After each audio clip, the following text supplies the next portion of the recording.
और सिख जेनोसाइड जो 84 में हुआ चौधरी साहब, उसमें उन्होंने सज्जन कुमार को समर्थन में, एक जिंदादिल इंसान थे।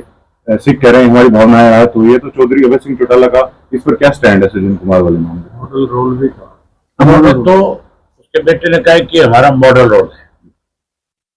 इसका मतलब सीधा है कि ये लोग जो है 84 के दंगों के बहुत बड़े दोषी है। इन्होंने पर्टिकुलर सिख कम्युनिटी को टारगेट किया, उस वक्त जलाया, गले में टायर डाले, मारा। हमने कभी ये नहीं कहा सज्जन कुमार दोषी है। सुप्रीम कोर्ट ने कहा कि सज्जन कुमार दोषी है। कोर्ट ने उसको उम्र कैद की सजा दी। इसको कोर्ट ने दोषी ठहराया। आप उसको रोल मॉडल कहते हो। इससे ज्यादा शर्म की बात नहीं हो सकती। इससे ज्यादा कोई कौम को आप नहीं कर सकता। हरियाणा में सिखों की बहुत बड़ी पॉपुलेशन है और हमारा आपसी भाईचारा बहुत मजबूत है। उनको टारगेट करना, कहीं ना कहीं ये मान के चलो दोबारा से प्रदेश में कोई इस चीज को हवा देना है, यहाँ विवाद खड़े हो। अमित शाह मेरा खुला चैलेंज है हुड्डा को कि तू वहां भी कर, यहाँ भी सामने आ, किसी मंच पे आ जहां हजारों लोग हो, सारी प्रेस हो, वहां तू ये साबित कर दे कि मैंने कभी बीजेपी की मदद करी या मैं बीजेपी की टीम रहा हूं। मैं अपने घर बैठ जाऊं या मैं साबित कर दूंगा। मेरे साबित करने की जरूरत नहीं, अब तो साबित होगी। किस तरह से 9 वोट राज्यसभा में दिए।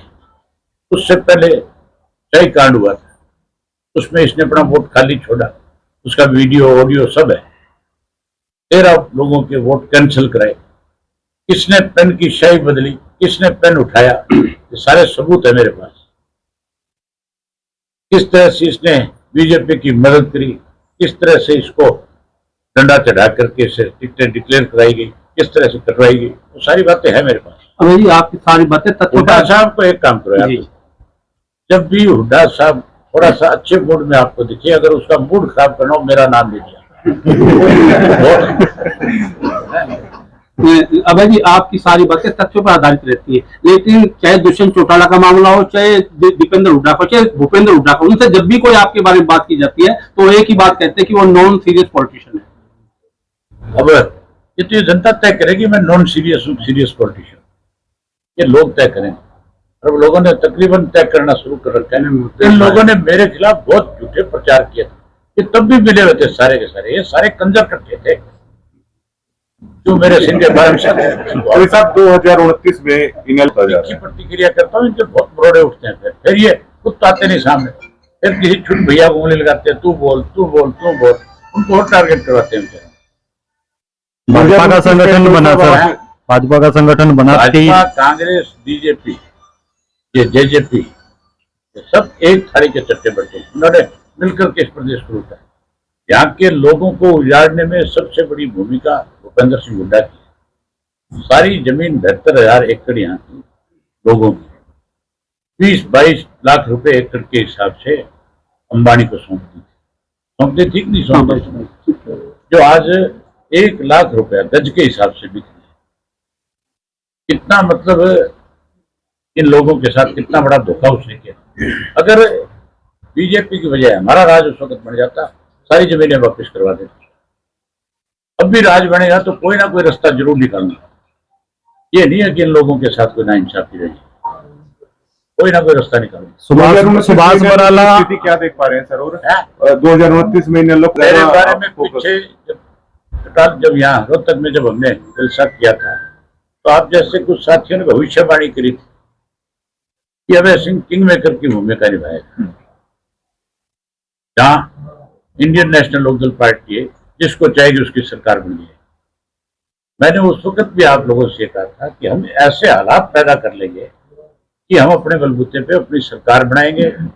ये जो झूठ बोलने वाले लोग हैं, जो झूठ और लूट की राजनीति करने वाले लोग हैं, इनके चेहरे बेनकाब कर दें। आज समय आ गया नहीं आ गया? अभी मेरे पास 3 साल पड़े हैं। मैं 3 साल में ये जो युवा वर्ग के लोग हैं, इनको इस स्थिति में लाके खड़ा कर दूंगा कि युवा इनको गांव में भी नहीं घुसने देंगे। सुभाष बराला सर, क्राइम बहुत बड़ी समस्या है, लोग दफ्तरों के चक्कर काटते हैं, टैक्सेस बहुत ज्यादा लाद दिए गए हैं। इनेलो इसको लेकर एक बार आपने कहा भी था, मैं पोल खोल के। हमारे पास हर तरह से जानकारियां उपलब्ध है, समय के अनुसार सारी चीजें बाहर निकल। भाजपा 3 नेताओं को संगठन में नहीं लिया गया, सुभाष बराला, कैप्टन अभिमन्यु और ओम प्रकाश धनखड़, कैसे देखते हो? अर्चना गुप्ता क्या कह रही थी? कुर्ते पजामे खूंटी पे टांग दो।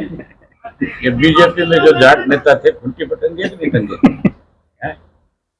ये एक जाति विशेष को टारगेट करती है बीजेपी, जी और ये करके कहीं दूसरी जातियों में सेध लगाना चाहती है। लेकिन हरियाणा के लोग बहुत राजनीतिक तौर पर समझदार, इनके बहकावे में नहीं आएंगे। चाहे खूंटी टांगने की बात कर ले और चाहे कोई और तीसरी बात कर ले, क्या इसे आप 36 जात के नारे नहीं लगेंगे। क्या अभी भी